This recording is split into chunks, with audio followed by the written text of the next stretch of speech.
अस्सलाम वालेकुम, I am Bilal Saeed from comfort arena YouTube channel. Viewers, पिछली वीडियो में हमने सीखा था कि आप किस तरह से विजुअल स्टूडियो में VB.NET में एक RDLC रिपोर्ट को बनाना सीख सकते हैं फ्रॉम स्क्रैच, और आप उसमें माइक्रोसॉफ्ट एक्सेस के डाटाबेस में से किसी एक टेबल का मुकम्मल डाटाबेस लाकर शो करवा सकते हैं, और इसके साथ साथ आप किसी भी एक रिकॉर्ड को फ़िल्टर करवा के किसी एक स्टूडेंट का रोल नंबर दे के उस एक स्टूडेंट का रिकॉर्ड देख सकते हैं।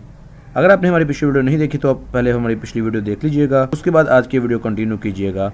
पिछली वीडियो का लिंक इसी वीडियो के नीचे डिस्क्रिप्शन में मौजूद है। हम चाहते हैं कि हम एक यहाँ पर और टेक्स्ट बॉक्स लगा दें और उसमें हम जो चीज़ लिखें वही चीज़ पास होकर हमारे इस वाली रिपोर्ट के अंदर भी आ जाए। तो ये काम कैसे करना है, बहुत आसान। आ जाते हैं डिज़ाइन के अंदर। इसी टेक्स्ट बॉक्स को मैं यहाँ से Ctrl+C और V कर लेता हूँ। ये मेरे पास यहाँ पर आ चुका है। इस तरह से इसको भी मैं Ctrl+C और V कर लेता हूँ। अज्यूम कर लेते हैं यहाँ पर हमने क्लास इंचार्ज का नाम देना है। ये है हमारा टेक्स्ट बॉक्स 2।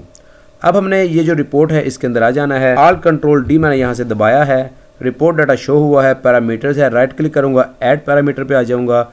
जर्नल के अंदर ये टेक्स्ट है, इसका जो नाम है रिपोर्ट पैरामीटर 1, इसको हम इसी तरह से ही रहने देते हैं। इसको हम ओके कर देते हैं।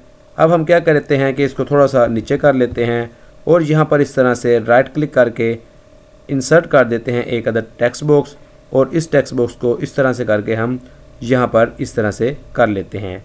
ये जो टेक्स्ट बॉक्स है ये है हमारा टेक्स्ट बॉक्स 1। अब इस टेक्स्ट बॉक्स के अंदर हम चाहते हैं कि हमारा जो भी क्लास इंचार्ज का नेम है वो यहाँ पर आ जाए।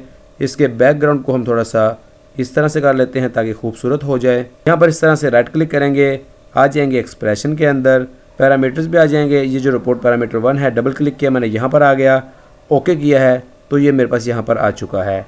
इस तरह से इसका जो फ़ॉन्ट साइज़ है वो हम थोड़ा सा इंक्रीज़ कर लेंगे ताकि जो नेम है वो थोड़ा प्रोमिनेंट हो जाए। अब ये हमारी चीज़ यहाँ पर रेडी हुई है। अब हमने आ जाना है यहाँ पर, ये जो टेक्स्ट बॉक्स है इसका नाम मैं चेंज कर लेता हूँ ताकि आसानी हो जाए हमें।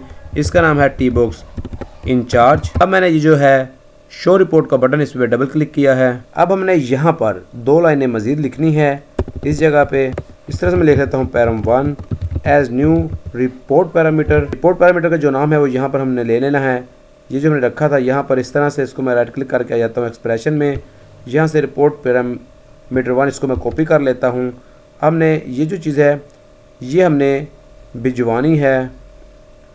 यहाँ पर मैं इसको इस तरह से लिखूँगा और ये चीज़ इसकी वैल्यू आएगी कहाँ से, टी बॉक्स इंचार्ज यहाँ से आ जाएगी। rv1.localReport.set पैरामीटर, इस तरह से करके इसको हम ये जो पैराम 1 का हमने वेरिएबल बनाया है ये दे देंगे। इतना सा हमारा काम है। ये 2 लाइनें हमने लिखनी है। जितने भी आपके पास पैरामीटर्स होंगे उतनी आपको ये लाइन इस तरह से लिखनी पड़ेंगी। तो अब यहाँ पर इसको हम स्टार्ट कर लेते हैं। यहाँ पर टीचर का जो नाम है वो मैं दे देता हूँ इस तरह से, ताहिर साहब, और यहाँ पर जो रोल नंबर है वो है 3। तो आइए शो रिपोर्ट का बटन दबाते हैं।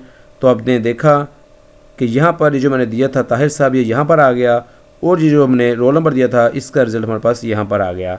इसी तरह से अगर हम इसको चेंज करना चाहें अनवर गौहर, और यहाँ पर हम कर दें इसको 4, तो बटन दबाएँ इस तरह से। तो अब देखिए कि जो हमने यहाँ पर लिखा था वो यहाँ पर शिफ्ट हुआ, मुंतकिल हुआ, और जो रोल नंबर 4 था स्टूडेंट का, रोल नंबर 4 उसका डाटाबेस यहाँ पर आ गया। तो उम्मीद है कि आपको आज के इस वीडियो में कुछ ना कुछ नया सीखने को ज़रूर मिला होगा। इस वीडियो को लाइक और शेयर ज़रूर कीजिएगा, और हमारे चैनल कंफर्ट अरीना को ज़रूर सब्सक्राइब कीजिएगा। It is Bilal Saeed signing off. अल्लाह हाफिज़।